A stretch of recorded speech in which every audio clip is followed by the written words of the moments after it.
આજના વિડીયોમાં સુંદર તોરણ ભરતકામની સાથે એક મોટિવેશન વાર્તાનો પણ આનંદ લઈએ।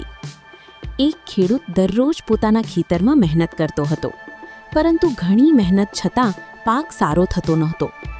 એક દિવસ તે ખૂબ નિરાશ થઈને ખેતરના કિનારે બેસી ગયો। ત્યારે એક વૃદ્ધ વ્યક્તિએ કહ્યું, તમે બીજ વાવો છો, પાણી આપો છો અને મહેનત કરો છો, તો પછી એક વાત કેમ ભૂલી જાઓ છો? ખેડૂતે પૂછ્યું, કઈ વાત? વૃદ્ધે કહ્યું, કુદરતને પરિણામ આપવા માટે સમય પણ જોઈએ। આ વાત ખેડૂતના મનમાં ઉતરી ગઈ। તેણે હાર ન માની અને પોતાની મહેનત ચાલુ રાખી।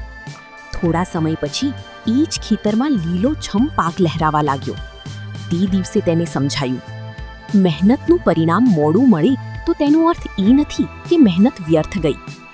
બોધ: ધીરજ રાખો, મહેનત કરતા રહો અને સમય પહેલાં હાર ન માનો। સફળતા ક્યારે આવશે એ આપણા હાથમાં નથી, પરંતુ પ્રયત્ન ચાલુ રાખવો આપણા હાથમાં છે। આવી જ સિલાઈ મશીન અને ભરતકામને લગતી માહિતી અને ટિપ્સ માટે અમારી ચેનલ હરિઓમ હેન્ડીક્રાફ્ટને સબસ્ક્રાઇબ કરો।